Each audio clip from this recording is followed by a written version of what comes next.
1993, Dark Horse Comics presents a 3-issue spectacular. The assignment: to make something look like an accident. A murder. Who could take this job up? This looks like a job for Accident Man. So call your insurance company because you're listening to a Kind of Garbage Podcast comic edition.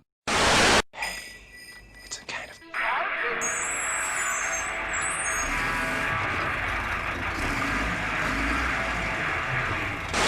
Alright, Cody, I'm super excited to talk about this book that I hold in my hand and I wiggle furiously. This is a book that we saw at Comic Alley Toys in Oshawa, Ontario, Canada. I hemmed and hawed. I looked over, I'm like, nah, I'm okay. And you're like, Adam, you have to get it. We would always find all 3 issues together. Like, this was, for us anyways, this is not a hard run to complete. They always seem to be lumped together. The covers are all done by Howard Chaykin. The covers almost look like they're all traced off of each other. Like, they're all almost identical. They're very similar, yeah. Yeah, where it's a character kind of holding, it's Accident Man holding a lady. Like, yeah, a woman in his arms. And then there's always, like, in his left arm, he's holding a woman. And then his right arm is kind of, like, drawing. It's pointing and drawing your focus to the left side of the cover, which is always, like, some action piece. Issue 1, he's holding a woman in, like, a patterned dress. And in his hand, he has a screwdriver. And in the background, you can see a chandelier has fallen and, like, just crushed somebody. And I believe in other issues, in one of them, they're like... I think there's a car crash. There's a car crash in the background. 2, and then there's one... The one that we got a kick out of was, I think issue 3 is they're dressed in, like, S&M gear. And he's pushing somebody out of, like, a skyscraper window. Yeah. So we just assumed that this was going to be a clumsy idiot accidentally killing people because we had no knowledge of this property whatsoever. We never opened the books up. We always just saw the covers and had a good laugh about, like, how creative and funny but also kind of, like, lazy, because it's, like, very obvious that all 3 covers were done at the same time. I never realized the books were written by 2000 AD writer, or former 2000 AD writer Pat Mills, so I thought that was really interesting. Doing a little bit of research into it afterwards, after reading it. Yeah. According to Wikipedia, Action Man is a series of comic strips written by British comic writer Pat Mills and Tony Skinner. The stories were initially printed in Toxic in the early 1990s. A film of the same name was released in 2018. What?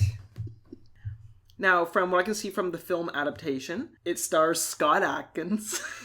And if you know who Scott Adkins is, he's like B-movie action guy. We're gonna have to take a pause just for 1 sec so I can actually see this. There is a fucking Accident Man movie. Yeah. Ray Stevenson is in it as well. Ray Park's in this. Do you think the movie is anything like the book? Because the book is over the top. The book is amazing. The movie's gonna be horrible. I guarantee it. Yeah. Yeah, we are shocked that there is a fucking movie. Initially, I read that there was going to be a movie coming out, and then when I got to the bottom, it's like, it was released. I'm like, it's released? Because even when I was reading just the first issue, I thought this would be a great movie. It'd be like James Bond meets Mr. Magoo meets... So he's the premise of the book is he's a hitman who's so good that his kills don't even look like kills. They come across as tragic accidents for his victims. Yeah, so... But he's like the cockiest, most over-the-top hitman in the world. His first accident that you get to see is he's driving the 18-wheeler with, like, the guy he killed. That guy has a bracelet that says Russ on it, so I guess his name is Russ. And you see, like any trucker, there's, like, naked women pictures around. I'm like, yeah. I'm starting to like this. This is going to get great. It's trashy already. And the truck driver, actually, he wasn't even his victim. No. He was just, like, he was collateral damage. The victim was a guy driving a car. The main character, Michael Fallon, doesn't even know who this guy is. He's like, this is my victim. I'm just going to crash into him on this mountain because there's... how many, like 44 accidents a year? This is going to be his 4th on that mountain. Well, he says that he mentions that there's a lot of fatal traffic accidents on this road, and then he kind of like hints like, I would know, like I caused most of them. Yeah, it's like four this year. Yeah. He causes the accident. Great. He jumps out of the truck and he's just like, take the wheel to the dead guy beside him. Yeah. It's like, There's an action, and yeah, it's all good. We cut to him on an airplane, where I guess he's in first class, and one of the stewardess, like, sees him, asks him if he wants, like, a magazine, I think? Yeah, she's, like, giving out newspapers. And then she starts complimenting his shirt. Just everything he's wearing. And then he's like, oh, you know the brand of shirt I'm wearing. Like, what else am I wearing? And then she just like goes through everything he's wearing and names it all, like all the brand names. And then he pulls out a pack of bespoke condoms. And then he's like, recognize these. And they have his name on. They're like custom made. Yeah, they're custom made. She's like, why don't we go to the Mile High Club? And then he's like, people don't know this, but jumbo jets have a special little room with a bed in it for, like, really wealthy people to bang flight attendants or stewardesses. And it's like, what? But she's CIA. She's like an agent. Yeah, so she's they, like, also like an assassin. They have a little tussle, and then he just ends up, like, slowly unzipping her clothes. And then they just, I guess, fuck on the bed. Yeah. When he lands in, where is it, Vegas? He lands somewhere. New York. New York, wow. Yeah, he lands in New York. And he sees, like, this guy who looks like George Michael on a motorcycle, being like, that's my ride. Look at him. Good thing I'm on back. I don't fully understand. I don't know. This is, maybe it's like a British thing. Or I don't know. Maybe he's, like, doing it. Pat Mills is doing it. Like, I'm assuming, well, he's obviously doing it over the top as, like, satire. This super rich guy, he's talking about, like, how everything he owns is, like, diamond and custom bespoke.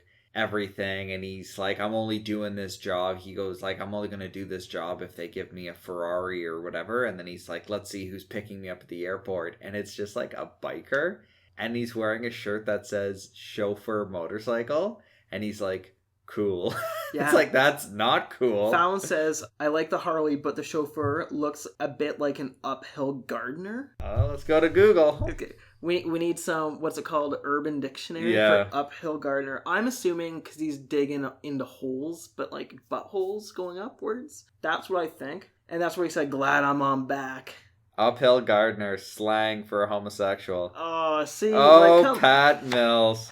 From the lightning of the mechanics of anal sex, which may involve pushing dirt. Back up into the rectum. Oh, he gets a ride. Oh, hang on. Uphill gardener. Oh, Pat Mills, you fucking idiot. Michael Fallon, the main character, tells the bikers, like, hey, drop me off here. I need to pick up a whore. Yeah, so they go to Times Square, and he's like, they all look the same to me, so I'll just pick the youngest one with the longest legs. And it's like, that's so creepy. And that's the best scene where we get to see a man with a jacket that says... Oh yeah, there's a guy in the background wearing a hard-boiled jacket who's wearing kind of a bigger guy with a baseball hat. So I'm kind of wondering if that's a little poke at Jeff Darrow, which I think is awesome. And then the other guy in a scene is, it could be Stephen Hawking's, we don't know. What? There's a kid in a wheelchair. Oh, yeah. And it's this not Stephen Hawking. It's just a guy in a wheelchair. Yeah, it's a joke about, hey, crippled people go see hookers for sex because they can't have lovers, I guess. Like, I don't know. That's the joke. And even when I saw this, I was like, oh, this is so fucking 90s. Yeah, is this, I don't even know, like, is this Pat Mills making fun of Sin City? I don't know. Like, just the over-the-top, like, noir and grime of everything, where it's like, I don't know. Yeah, it could be. The reason why he picked up the hooker is he had to go to... He's going to a sex club. Yeah, but you're not allowed to be single. You can't go in as one person. And this is the night where I guess it's underwear only and the lights are off. Do you want to know a very odd piece of trivia that I don't know why I know, but I know? The club that they go to is called Hell. Oh, 666, yeah. Which I believe is an actual famous sex club in New York, or was a famous sex club. I think it was in New York. Do you remember, did you ever watch the third Matrix movie? Yeah. I shake my head. I don't watch anything good. No, I've seen the Matrix. Well, the third Matrix isn't good. There's a scene in the third Matrix movie where I rather watch this Matrix sequels than the original one. They're more fun. Oh, okay. That's my hot take. That's spicy. There's a scene in one of the Matrix movies, I think it's the third one. Yes, the third one, where they have to go see that Merovingian character, that like French criminal program. Was he a vampire? Yeah, which that's something I never paid. We'll get into that after, but hang on. They go to see the Merovingian, and he's in a club, and I believe they're in. That's the club. Like they either shot it in that club or they shot the outside of the club, but it's basically all these people in like leather fetish wear doing like Matrix karate fights. So that's interesting. It says brilliant music, pitch black, underwear, and all the drink hostess and bouncers wear night vision goggles so they can see what's going on. You literally have to, like, I guess, feel your way through the crowd, because there's the point where he's like, need to find my contact, because he's going to get his mission from a guy, and he has to, like, feel his way through the crowd. So he meets the guy, he says his password, the guy says, let me introduce you to my wife, Delphine, and Fallon says, you feel very young. And then what does she say? I'm only 16 and a half. She goes, no, I'm only 17. Oh, she goes, I'm only 17. And then, this is so fucking weird. Which, yeah, and then her husband says, tis, darling, you must not fib about your age. She's 16 and a half, Mr. Fallon. But you look at her, she's taller than this guy, a little bit shorter than Fallon, and she looks like she's 40. So I don't know if that was a joke that went above my head, because it's not a child, it's an adult.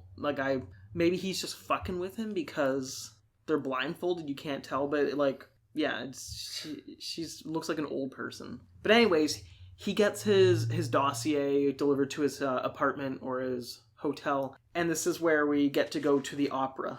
So Fallon is now at the opera. He's explaining how his trap's going to work while he's watching the play, and the play is like naked women that are supposed to be spirits being chased by like a fat guy in S&M gear. Yeah, so he's watching this like really overly sexualized opera, and he's describing like how is... I was surprised by the nudity in it. Yeah. Because there's nothing on the front that says mature audiences, adults only. Like I didn't see anything. Yeah, fair enough. Yeah, it's just like, oh, boobs.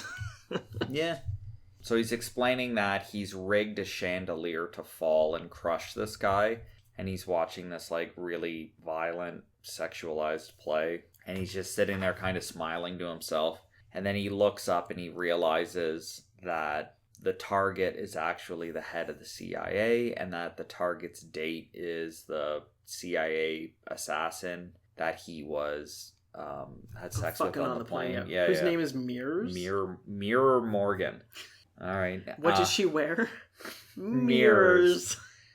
So he runs out and kind of he's like, I gotta stop my own trap. So he goes up, he gets into a big like kind of shootout fight with the guards protecting the head of the CIA. He takes them down and then knocks them out of the way. And then as he basically gets held up at gunpoint by one of the guards as the trap springs, and instead of killing the head of the CIA, it just kills nameless bodyguard. One of my favorite, the fight scene before he goes to like try and save them. Yeah. There's a panel where he's doing a handstand. Yes. And I was just like, what? Yeah, he's doing a handstand, kicking directly up, like just kicking a guy's head through the roof. So the trap springs. I also want to mention the art in this book is very good. It reminds me of Terror Assaulter. Like not as stiff. No. But every male who has like black hair kind of looks the same, which I'm fine with. But yeah, the art is very, like, it's great. Like I really liked it. Yeah, the art's good, and then with exception of towards the second half of the book, when he starts drawing facial expressions for Mirrors Morgan, he draws her lips so big that he has to extend her jaw down to make them so her lips fit on her face. But then, like, there's a couple of panels where she's standing beside people where you're like... Is that a man? Not even is that a man. Like, the anatomy doesn't even line up. Like, her face is twice as long as other people's faces. And you're just like, what the hell is going on? He's like, oh, women might only crutch. Yeah, a human woman. So anyways, the trap springs, kills the guard. The head of the CIA's like, hey, you actually saved me. And then he goes, yeah, let's go back to my penthouse and we'll talk things over. So he does a costume change where he puts on like a white I don't even know what the fuck he's wearing. It's like this white silk shirt that has like flames on the collar and flames up the sleeve. where you're like, this looks like something you would get in the early 2000s from like Randy River. Oh yeah, and this is 93. And this is 93, but just like it's the stupidest looking thing I've ever seen. And then the head of the CIA's like, you're going to do me a favor. I've got a hit for you, and I want you to take out some like mob boss or something. Yeah, when he's talking to Mirror again, they're like casually chatting, the other guys walk away. Yeah. And he just like sticks his hand into her up crotch. Her dress, yeah. Yeah, and I'm just like, oh, I'm like it's so tasteless, yet it was so great all at the same time. Oh yeah, for sure. Like, and that's what really makes me wonder about this. So I'm gonna recommend this to everybody. It's available on Amazon as a hardcover. Yeah. I think $35. It's the complete collection, which are these 3 issues and then all of the strips. Yeah, I think I might actually grab that. That's a pretty fun book. For our rankings, I know exactly where I'm going to be putting this because I fucking love this book. Does this make my top 10? Absolutely. This is my new number 4. That's high. That's high praise. This is gonna be my new number 7. I really like this book. I think this is like kind of some sort of, I don't know enough about Sin City to really know when it came out or what its initial reaction. I know that like everyone kind of regards it as like kind of a you gotta read it and everything, and obviously it's had movies and everything, but I don't really know initially as Sin City was coming out like what Frank Miller's peers thought of it. So I don't know if they were like, you're insane, like why are you doing this, like this isn't even like a hard-boiled noir novel. Like this is so over the top and it's grimy for the sake of being grimy and just filthy. So I don't know if when this came out, if this was kind of cashing in on the popularity of it, seeing if there was a market, if people who liked Sin City would also enjoy this, or if this is kind of like a tongue-in-cheek pun of like a world where like these like ridiculous hitmen exist. On our next episode of Comic Edition, Cody, what are we going to be reading? A book that I bought when we went to a comic show called A. Shea Han's The Homeless G-Men. Awesome. I hope you enjoyed this episode. Thanks for listening. Yeah, thanks.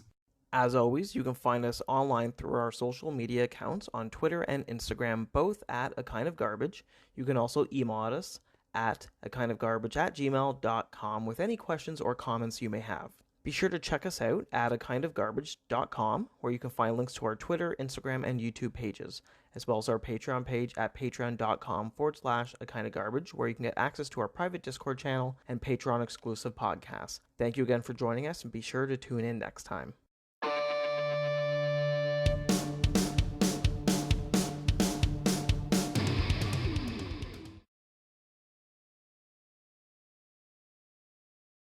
So I don't know about you, but I am so far behind on my to-read pile for comics. The issue I'm having right now is I'm finding comics that I want to read, and I'm having a hard time finding physical copies of the comic. There's a couple comics that I really want to buy that I didn't even know I wanted to read until we started doing this podcast, and we've kind of seen how comics are... So what you're telling me is you want to get some trade paperbacks of Ravage 2099. Maybe not Ravage, but there was a comic that we found. I have the name of it saved. I'd have to bring it up, but I found out there was a trade of it that's long out of print, so I'm going to try to find it. And then after we did the Judge Dredd... Oh, yeah. Or the Boyhood of a Super Fiend. Mm-hmm. I did some research into like in relation to the Judge Dredd universe did this comic fall into, and it was this Necropolis storyline. And then it was like I just read online like, well, how do you even read that storyline? And it said the easiest way is start to finish. The entire thing is covered in Judge Dredd Case Files number 14, which is I have the first. Four case files. Number 3 has a different spine. Every single time I come over, I look and it bugs me. The Judge Dredd case files. That's what they look like now. They were all black. The bottom half was black and the top half was a different color, and they were like a different format. I have one or two of them. They're long out of print, but for a long time, like that was the only way to read certain stories. Yeah, so I have the first 4. I need to get number 14, I believe. So those are pretty big trades. Yeah, those are like the size of art books almost. So that would be like at least 200 or 300 pages, probably. Oh, at least. I think they're 250 each. Yeah. Anyways, I believe they're over case file number 40 now. Holy fuck. That's much money. I know. I knew you would love that. It reminds me of the Complete Crumb books. Yes. Complete Crumb only went to, I think, 15, 16. Mm-hmm. I have the first 4 and the last 4. And everything I read online was like, hey, if you're a Crumb fan and you want to get the Complete Crumb, if you focus on the first few and the last few, that's like you get his early work. And then you like if you skip everything between, like all of like him just trying to figure out what he is, how he does his art, and you get the last few, that's where the great stuff is. Mm-hmm. So you grabbed me. It was in BC, wasn't it? Yep. That's what the old case files look like, and then that's what the new ones look like. Mm-hmm. So you grabbed me some of the Complete Crumbs from when you were out in BC visiting your friend Sonny. And then I grabbed some along the way. I think you grabbed more for me than I even bought for myself. Yeah, I grabbed you a few. I remember you really got into them, and you were telling me, like, you were explaining, like, the weird releases of them and how a lot of them are out of print and some of them are back in print, but only with certain material. So I found you some, and I was just like, I'm just going to buy it for the sake of buying it, and then hope there's something that you want. Hope that I don't already have them. It's like, oh, I hope he doesn't fucking have these. Me being like, oh, here's my money. Which I don't... You've never grabbed me anything I didn't already have. I was going to say, I don't think I've grabbed you something where you're like, I don't need that. No, when you messaged me about the Crumb book from the art... B&B? Yeah, what was like, it was a Paris book, I think, like from an art exhibit of his. Oh, that was the... Yes. Yeah, that's right. And you're like, all the slip sleeves are kind of battered up. I'm like, I don't fucking care. That was actually a neat book. It is great. Yeah, because it's not even... It has some of his work in it, but it's a lot of about him doing, like... It was when he was in France. Yeah. Doing, like, an art show or something. And you grabbed me a Milo book as well. I did. Yeah, Cody... Whenever we go comic book shopping separately, Cody goes to Toronto, and I just go to Oshawa. So it's me being like, boom, boom, boom, boom, in the little stores, and Cody's like, I'm in Toronto, and I was like, you fucking asshole. That's honestly, like, that's what's been killing me is not going to Beguiling? Not going to Beguiling. I want to go back so bad. And then there's another... I followed them on Facebook. No, on Twitter, and I can't remember what the name of the shop is, but it's like a comic book coffee shop in Toronto. I can't remember the name of it. They only sell coffee table books, I'm assuming. It's really neat looking, but I want to check it out. I definitely want to support them. I think it's a neat idea for a business. You know where we have to go? Where? We have to go to that guy's garage in Curtis. Yeah, there's that. No, you have to call ahead, I think. Probably never end up going there. Oh, and then what else? There was the time me and Andrea went to Montreal for a weekend.